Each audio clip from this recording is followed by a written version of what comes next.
si tu ne vois que le contraire, persévère. Oh oui, persévère.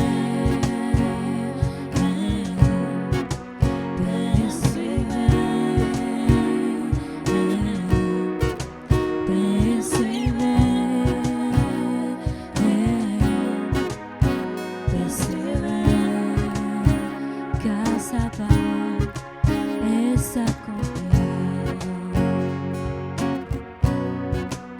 Si dans ton cœur est réel cette promesse, quand tu le doutes, lève-toi et confesse que Dieu est vrai et que sa parole demeure éternelle. Car ce qui promet, mon frère, ma sœur, n'est jamais vrai. Toujours fidèle et sans chemin certain, même si les choses semblent n'aboutir à rien, persévère, persévère,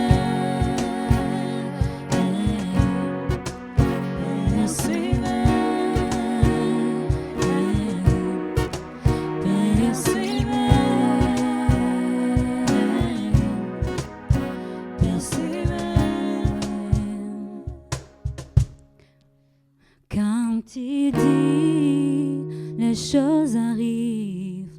Quand il ordonne, elle existe. Son regard est sur ce qui lui appartient. Oh, persévère,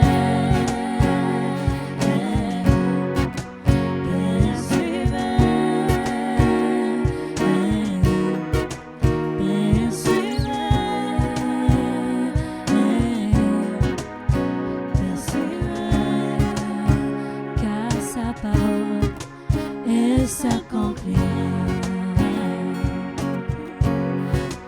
Elle s'accomplira. Oui, elle s'accomplira. Certainement. Oui, elle s'accomplira.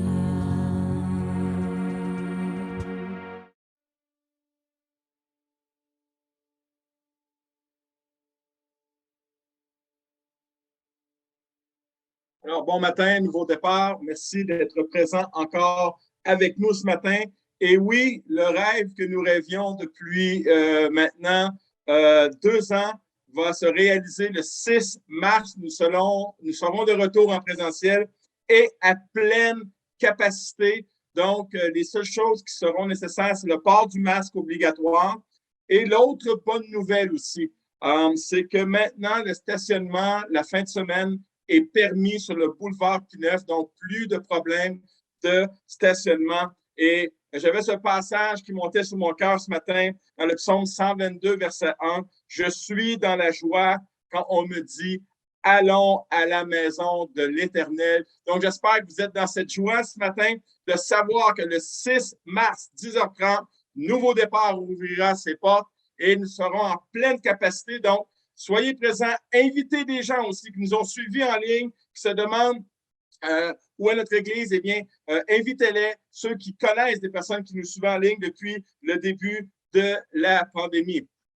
Donc, on est toujours dans cette série. Je suis le 7e message de la série. C'est peut-être le message qui, pour moi, a été le plus percutant. Pourquoi? Parce qu'aujourd'hui, quand on regarde notre monde, quand on regarde cette génération, je l'intitulerais la génération du dilué, du vide ou du contrefait, la génération d'une illusion. Et on le voit dans le milieu alimentaire. Quand on regarde une brique de fromage, le prix n'a pas changé, mais le nombre de grammes dans le paquet a changé. Quand on regarde un sac de chips, il y a plus d'air que de chips et on réalise l'illusion que le sac est loin d'être plein. Quand on regarde aussi une chaîne de restauration comme Subway, qui a été poursuivi pour avoir mis du faux poulet et du faux thon dans ses sous-marins. Nous sommes vraiment dans une génération du dilué, du vide, du contrefait et de l'illusion. Si vous voulez savoir c'est quoi le contrefait, allez au marché aux puces de Saint-Eustache où on vend des chandails Nike à 5 $ et qu'après 2 lavages, le logo de Nike commence à s'effacer devant. Ça, c'est du contrefait. J'ai du Nike, mais pour un lavage seulement. Et cela amène les gens. Et c'est la même chose dans le domaine spirituel. Et cela amène les gens à être méfiants, à être sur leur garde. Qu'est-ce qui est vrai aujourd'hui? Il n'y a pas juste la religion qui est contrefait, mais il y a aussi aujourd'hui un christianisme qui est contrefait. Un christianisme qui essaie de s'adapter à la culture, qui change sa théologie pour qu'elle soit acceptée et acceptable. Un christianisme qui veut plaire à tous. Un christianisme qui dénature Jésus ainsi que son enseignement, en tordant le sens même de ses propres paroles. Un christianisme qui compromet le message de la Bible pour ne pas froisser personne. Un christianisme qui est devenu populaire parce qu'il dit ce que les gens veulent entendre et non pas ce que les gens ont besoin d'entendre. Et pourtant, le christianisme, c'est Christ. Le christianisme, c'est Christ. Il est impossible de changer le christianisme sans changer Christ. Il est impossible de changer le christianisme sans changer ses paroles et son enseignement. Et pourtant, dans Hébreux 13:8, l'auteur nous dit ceci: Jésus-Christ est le même hier, aujourd'hui et éternellement. Si Jésus ne change pas, son enseignement ne change pas et le christianisme ne devrait pas changer non plus. Et voilà le message de ce matin. Jean 14, verset 6. Jésus lui dit, « Je suis le chemin, je suis la vérité, je suis la vie, nul ne vient au Père que par moi. » Question ce matin. Est-ce que Jésus est pour moi? Chemin, vérité et vie. Est-ce que Jésus est pour moi un absolu ce matin? Absolue vérité, absolu chemin, absolu au niveau de la vie. Est-ce que Jésus, est-ce que le grand je suis est pour moi? Est-ce que je le crois? Qu'est-ce que Jésus est pour moi? Qu'est-ce que chemin, vérité et vie fait une différence dans ma vie? Est-ce que Jésus est chemin, vie et vérité pour ma famille, pour mon mariage? Deux choix se proposent à moi ce matin. Soit je crois ce que Jésus dit sur lui-même, ou soit je n'y crois pas. Je ne peux pas dire que j'y crois et en même temps suivre un autre chemin, croire une autre vérité ou un autre moyen de trouver la vie. C'est contradictoire. Je crois entièrement en m'engageant entièrement ou je ne crois pas.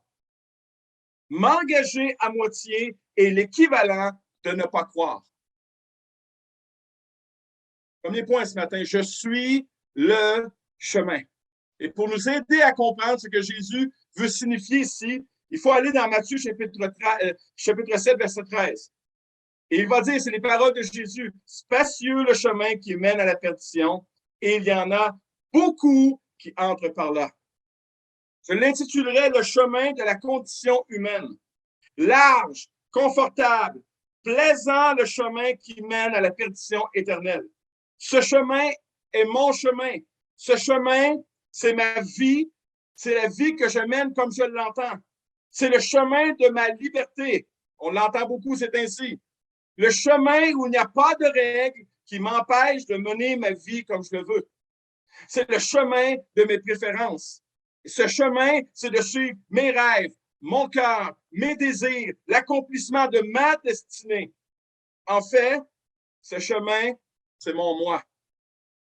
Sur ce chemin, mon moi est roi, mon moi est Dieu. Je peux même y être spirituel sur ce chemin. mais sans nécessairement faire affaire avec Jésus ou faire affaire avec Jésus à temps partiel, à mi-temps.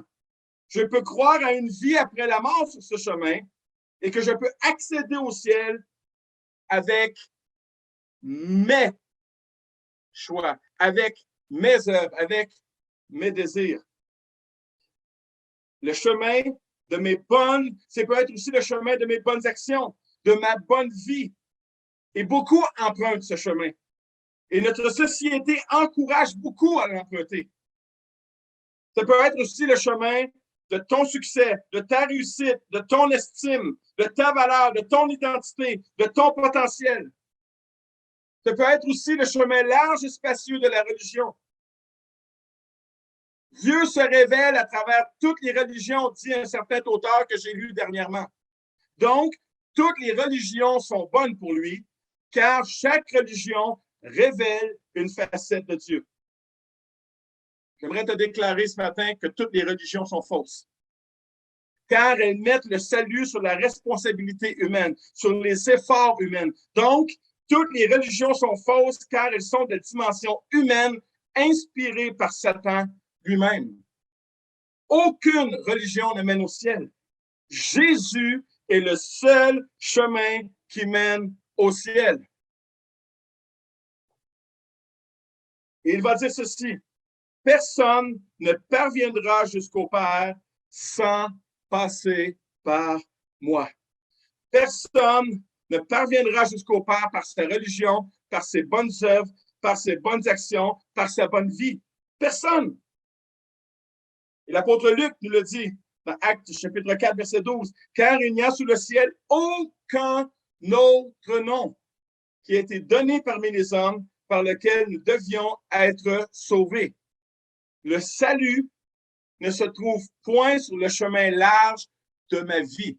Mais, verset 14 de Matthieu chapitre 7, « Resserrez le chemin qui mène à la vie, il y en a peu qui le trouvent. » Resserré parce qu'il n'est pas populaire. Resserré parce qu'il est le seul chemin qui mène au Père. Resserré parce qu'il est exigeant. Resserré parce que le moi fait place à Dieu.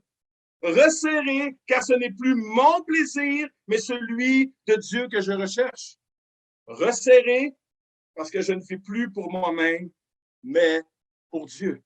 Et l'apôtre Paul nous le dit dans ce sens dans 2 Corinthiens, chapitre 5, verset 15. « Il est mort pour tous, afin que les vivants ne vivent plus pour eux-mêmes, mais pour celui qui est mort et ressuscité pour eux. » Je suis sauvé par le sacrifice de Jésus à la croix. Moi qui étais un anti-Dieu, moi qui marchais contre la volonté de Dieu. Maintenant, il m'appelle à vivre pour lui faire plaisir selon sa volonté. Le chemin resserré est une vie vécue pour Jésus et Jésus seul. Marcher sur ce chemin, c'est de refuser de marcher sur le chemin large que ce monde m'offre. C'est l'un ou c'est l'autre. Et dans Matthieu chapitre 4, alors que Jésus est au désert, alors qu'il ressent la faim, le diable vient lui offrir toutes les merveilles, toutes les richesses de ce monde, à condition qu'il se prosterne devant lui. Et Jésus avait le choix, c'était la volonté de son Père ou sa propre volonté, vivre pour les choses du royaume ou vivre pour les choses de ce monde. C'est le monde ou c'est Jésus. Je ne peux pas faire la split, le grand écart pour avoir un pied dans chaque chemin. Et c'est ce que le jeune homme riche a essayé de faire. Il voulait de tout son cœur suivre Jésus, mais garder en même temps une main sur ses richesses, ce qui était son Dieu. Faire la split, faire le grand écart entre ma position Jésus et un pied dans le monde, c'est incompatible avec l'enseignement de Jésus. 1 Jean 2, chapitre 2, versets 15 et 16. N'aimez pas le monde, ni ce qui est dans le monde. Si quelqu'un aime le monde, l'amour du Père n'est pas en lui. Ouch! Car tout ce qui est dans le monde, la convoitise de la chair, la convoitise des yeux et l'orgueil de la vie ne vient pas du Père, mais vient du monde. Ce chemin est tellement resserré que rien d'autre que moi ne peut y entrer. Et il n'y a Il n'y a de la place que pour le moi, pour moi.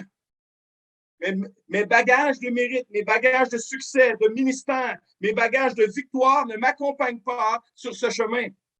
Mes bagages de mon père est pasteur. Mon bagage de mes parents sont chrétiens. Mes bagages, je suis généreux. Je fais le ministère. Je paye mes dîmes et offrandes. Ne me suivent pas sur ce chemin. Ce chemin, c'est Jésus. Avec sa victoire, son sacrifice et son tout accompli. C'est son accomplissement à lui. Sur ce chemin, mon argent auquel je m'attache tant, mes possessions à lesquelles je m'attache tant, les choses que je possède ne peuvent venir avec moi sur ce chemin. Et l'apôtre Paul nous le dit en 1 Timothée, chapitre 6, verset 7, nous n'avons rien apporté dans ce monde et il est bien évident que nous n'apporterons rien le jour où nous le quitterons. Sur le chemin resserré, nous serons aussi victimes de mépris, de rejet, de moquerie, de tribulation et de persécution. Le chemin resserré est un chemin inconfortable. Un jour, quelqu'un voulait suivre Jésus et Jésus lui a fait cette réponse. Le Fils de l'homme n'a ni maison, ni une place où reposer sa tête. Ce qu'il lui disait, si tu veux me suivre, tu vas voir que c'est inconfortable. C'est le chemin, mais pourtant, c'est le chemin qui conduit à Dieu. C'est le chemin qui mène au bonheur éternel. C'est le chemin qui mène au lieu des plus jamais. Plus jamais de deuil, plus jamais de tristesse, plus jamais d'inquiétude, plus jamais de doute.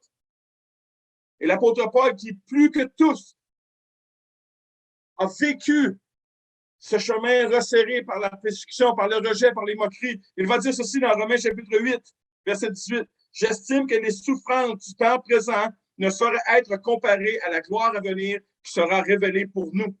En comparaison de l'avenir magnifique, un avenir magnifique. J'aimerais te dire que ton avenir magnifique n'est pas ici. Ton avenir magnifique est encore à venir. En comparaison de l'avenir magnifique que Dieu nous a préparé, les contrariétés de cette vie pèsent moins que rien.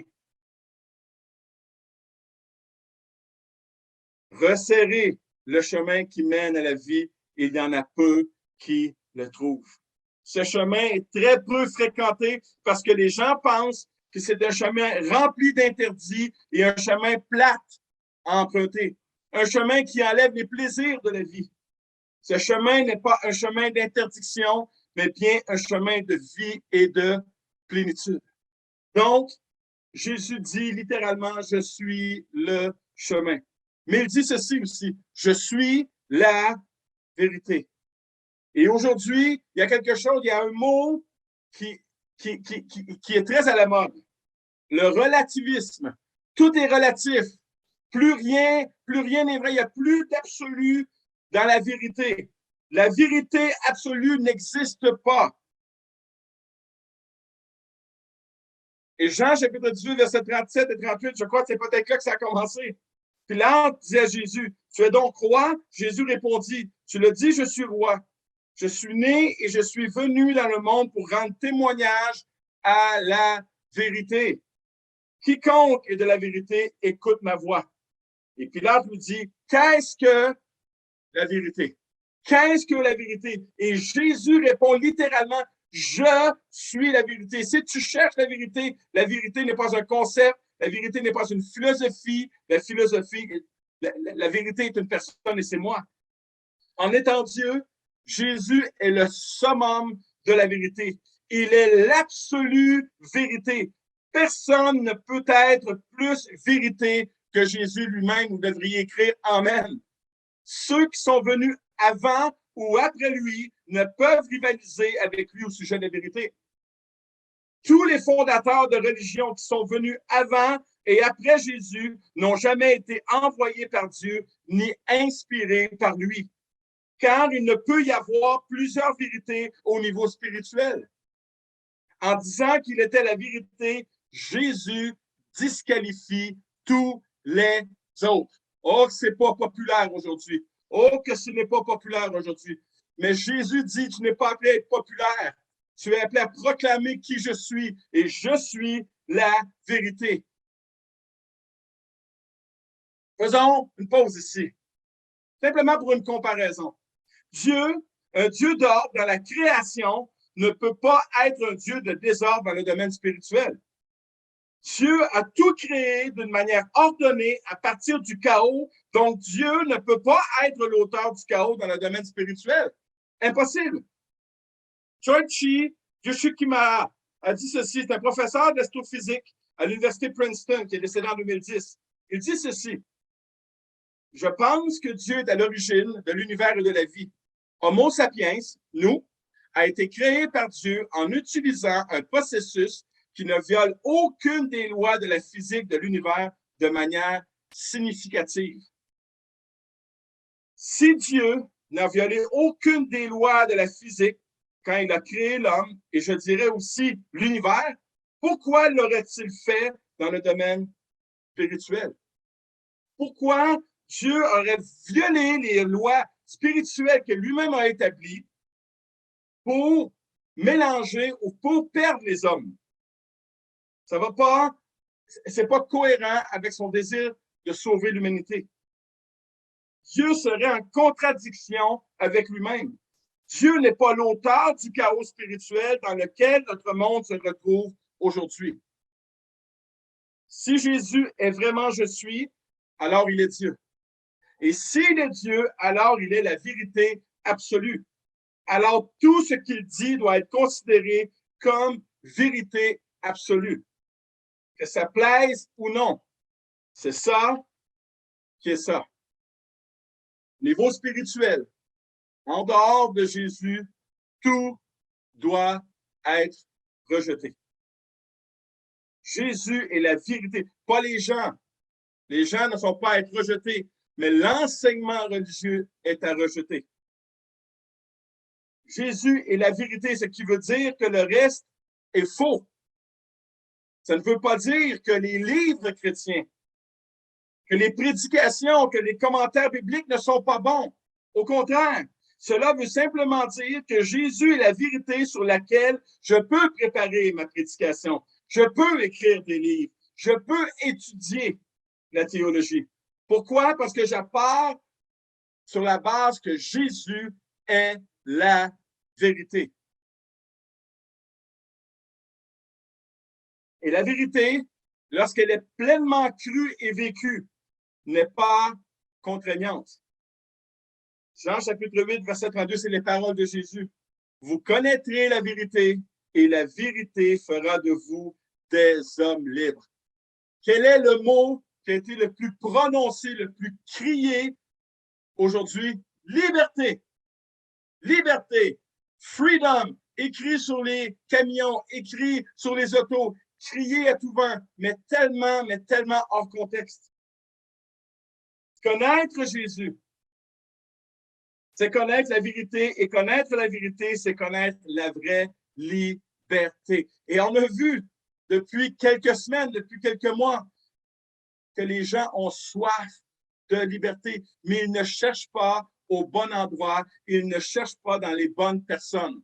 Il faut prier pour nos autorités politiques, mais ce n'est pas auprès d'eux que nous allons avoir et expérimenter la liberté. Jésus a dit, je suis la vérité, et que cette vérité, si tu viens la connaître, tu vas avoir faire de toi un homme et une femme libre. Je devrais lire des amens présentement.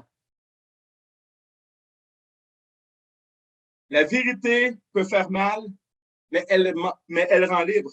La vérité est nécessaire pour expérimenter la vraie liberté. Libre des doutes, libre des peut-être, libre des je ne suis pas sûr, libre de croire, libre de la culpabilité. Si je connais Jésus, alors je suis réellement libre. Donc Jésus a dit, je suis le chemin, je suis la vérité. Et mon dernier point, je suis la vie. Timothy Keller a dit ceci, tout le monde doit avoir une raison de vivre. Jésus affirme que si lui-même n'est pas cette raison de vivre, ce sera échec. Réussir dans la vie sans réussir avec la vie, c'est échouer. Réussir dans la vie sans avoir en moi la vie, c'est échouer dans cette vie et surtout dans celle à venir. Si Dieu a créé l'homme et lui a insufflé le souffle de vie venant de lui-même, et si Jésus est je suis, donc Dieu, alors seulement lui peut communiquer la vraie vie spirituelle. Plusieurs auteurs de religion enseignent comment trouver la vie. Dieu dit non, non, je mets ma vie dans ta vie. C'est toute la différence. Genèse 2,7 nous le dit en ce sens. L'Éternel Dieu forma l'homme, donc moi, toi, de la poussière de la terre. Il souffla dans ses narines un souffle de vie et l'homme devint un être vivant à l'image de Dieu. Capable de réfléchir, capable de faire des choix. C'est sa propre vie que Dieu insuffle à l'homme, un souffle divin. Dieu est un Dieu qui donne la vie et non la mort. La mort est apparue un peu plus tard dans Genèse chapitre 3. La mort est apparue un peu plus tard dans l'histoire de l'humanité. Et Dieu n'en est pas l'auteur. Pourquoi? Parce que Dieu donne la vie. Genèse chapitre 2, versets 16 et 17. Suivez-moi. L'Éternel Dieu donna cet ordre à l'homme. Tu pourras manger de tous les arbres du jardin, mais tu ne mangeras pas de l'arbre de la connaissance du bien et du mal, car le jour où tu en mangeras, tu mourras. Dieu n'est pas en train d'introduire la mort, mais il introduit une liberté encadrée à l'homme. Voilà le choix que tu devrais faire. Si tu veux la vie, ne fais pas cela. Si tu fais cela, tu vas expérimenter la mort. Et nous voyons cela, malheureusement, dans Genèse, chapitre 3, versets 4 et 5, où le diable, qui est dans l'image d'un serpent, pas l'image, mais qui est représenté par le serpent, il a offert une vie en dehors de Dieu en faisant en sorte qu'Adam et Ève soient leur propre Dieu pour leur propre vie. Et n'est-ce pas le message de ce monde? Sois le maître de ta vie. On a tous entendu ces phrases. Sois le maître de ta vie. Tu peux faire ce que tu veux de ta vie, elle t'appartient. Vis tes rêves. Pense à toi. Ne laisse personne te dicter ce que tu dois faire de ta vie. Tu as juste une vie à vivre. Vis-la. Profite de la vie. Profite de ta vie. Le moi est Dieu. Le moi est tout. Le moi est central dans le message que le monde nous envoie, mais c'est le message central que le diable lance à la figure, au cœur d'Adam et Ève. Et regardez bien le message, rappelez-vous du message de ce monde, et regardez bien le message du diable. Alors le serpent dit à la femme, vous ne mourrez point. Premier mensonge. Mais Dieu sait, oh Dieu va le savoir, le jour où vous en mangerez, vos yeux s'ouvriront, et que vous serez comme des dieux, connaissant le bien et le mal. Vous ne mourrez pas et vous allez être comme des dieux sur votre propre vie. Vous êtes les dieux de vos vies à vous. Plus personne pour vous empêcher de faire ce que vous désirez faire. Deux mensonges qui éloignent de la vie que Dieu désirait pour Adam et Ève. Deux mensonges qui éloignent de la vie que Dieu veut pour moi. Deux mensonges. Tu ne mourras pas, mais tu vas devenir Dieu, qui promettent la vie, mais qui sèment la mort. Deux mensonges qui créent une rivalité entre l'homme et Dieu. Deux mensonges qui font naître une séparation entre l'homme et Dieu.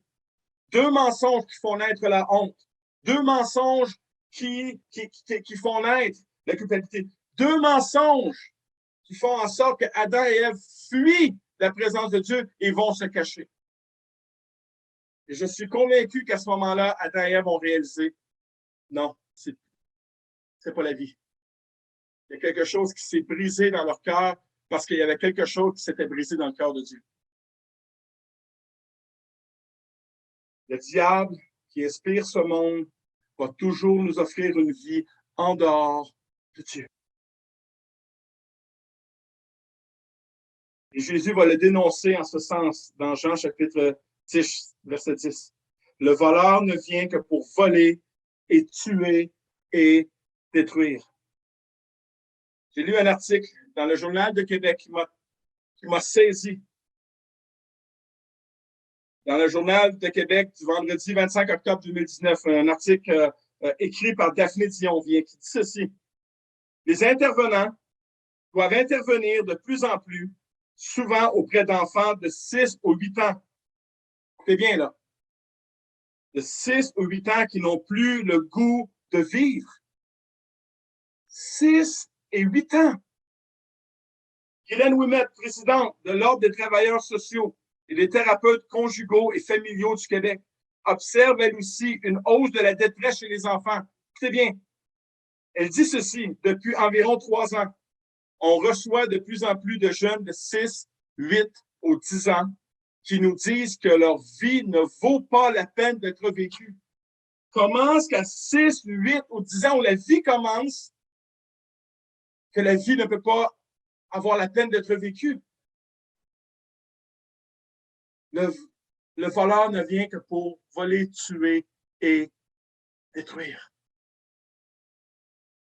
Et souvent, le monde, ce monde et le diable vont tenter de nous faire croire que la vie se trouve dans le succès d'une carrière, dans l'argent, dans la gloire, dans la renommée. Et pourtant, le 5 juin 2018, Kate Spade est l'une des reines de l'industrie de la mode. Ses sacs à main sont le nec plus ultra du bon goût à la new-yorkaise. Femme brillante, stylée, super riche, un bonheur de tous les instants, un bonheur de tous les Instagrams. Le mardi 5 juin 2010, elle s'est donné la mort. Vous en voulez d'autres?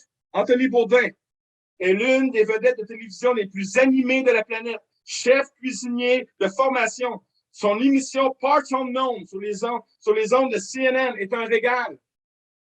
Il s'est suicidé le vendredi 8 juin 2018.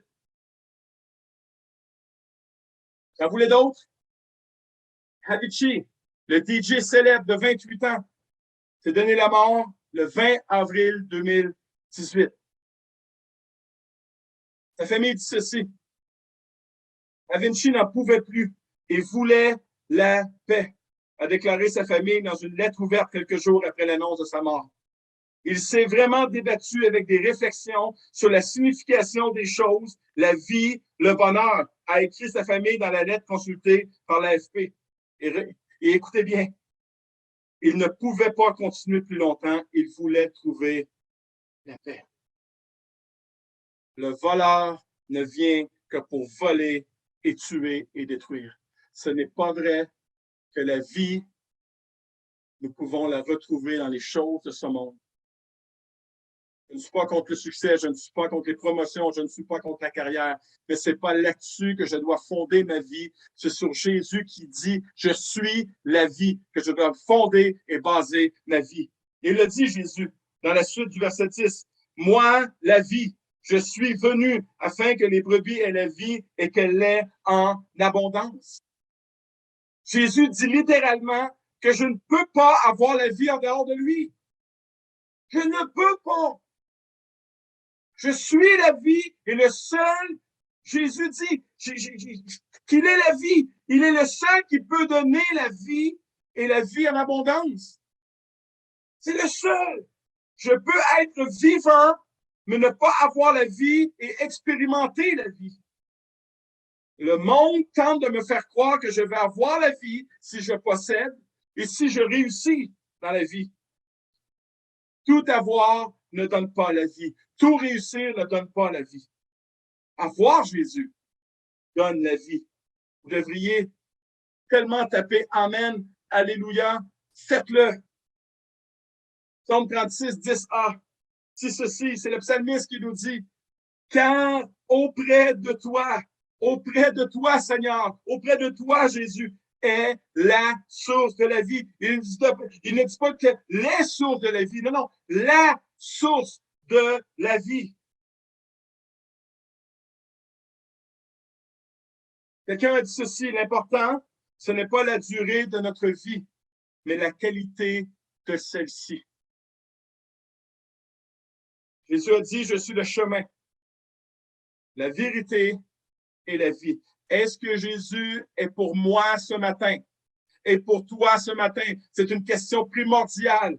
Est-ce qu'il est pour moi le chemin? Est-ce qu'il est pour moi la vérité? Et est-ce qu'il est pour moi la vie? Et j'ai été frappé ce matin dans mon temps avec Dieu. Et je n'avais jamais réalisé l'absolu de ce passage. Alors que les gens cherchent la vie, cherchent l'espoir, cherchent la paix, cherchent un chemin. Jésus va dire ceci dans Matthieu 11, 28. Venez à moi,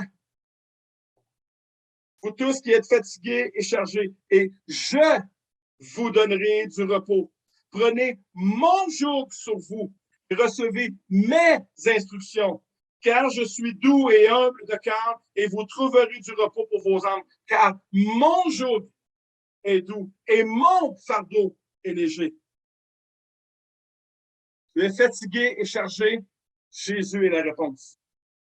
Tu es fatigué, chargé, accablé, déprimé par la religion, par tes recherches à trouver, par tes efforts. Jésus dit non, abandonne tout ça.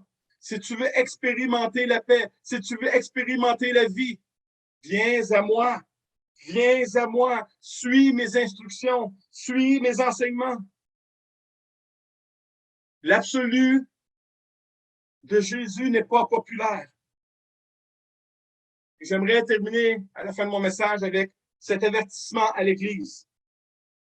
J'ai vu une vidéo qui m'a terrifié cette fin de semaine par rapport au Fellowship Baptist Church.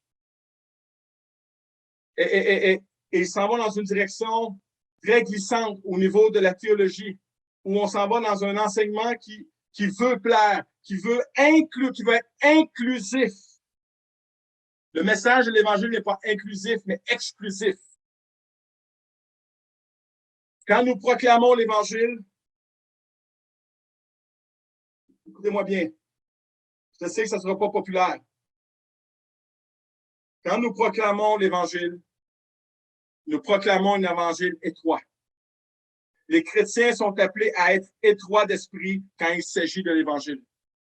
Les chrétiens sont appelés à être des bornés quand il s'agit de l'Évangile.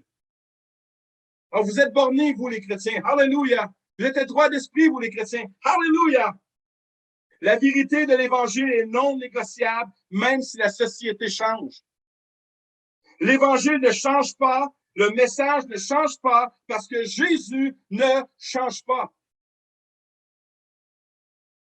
Jésus est le commencement, le milieu et la fin en ce qui concerne le salut. Il faut que je commence par lui, que je continue avec lui et que je finisse en lui. Bien-aimés, la prochaine fois qu'on vous accusera d'être étroit d'esprit et borné, prenez-le comme un compliment. Nous n'avons pas à négocier sur le message de Jésus. Nous n'avons pas à négocier sur l'absolue vérité en Jésus. Je suis le chemin, je suis la vérité et je suis la vie. Prions. Seigneur Dieu, merci. Merci pour ta parole. Merci d'être absolu dans tes paroles, d'être absolu dans ton enseignement. Oh, Papa, par ton Saint-Esprit, appelle-nous à être ouverts au salut des gens, mais à être très étroits au message du salut. À être ouvert, Seigneur Dieu, à être compatissant pour ceux qui ne te connaissent pas, mais à être borné, qu'il n'y aura pas de négociation par rapport à ton message, par rapport à qui tu es, par rapport à ta parole. Donne-nous le courage de nous tenir debout dans une société, une génération qui est de plus en plus diluée, qui est de plus en plus vide, qui cherche la vérité dans la relativité, où il n'y a pas de vérité absolue. Tout est vérité. Non, Jésus, tu nous as dit clairement ce matin que c'est toi la vérité. Alors, Papa, bénis, fortifie ton Église dans ces temps où les attaques viendront de toutes parts pour diluer, pour nous inciter à compromettre ta parole et la vérité. Alors, Papa, bénis ton Église, fortifie-la, tiens-la debout pour toi et pour le salut des âmes, dans le nom de Jésus. Amen. Alors, soyez bénis, nouveau départ, bonne semaine, et on se revoit la semaine prochaine avec le message de Pasteur Andy, donc sur la série « Je suis ». Soyez bénis. Amen.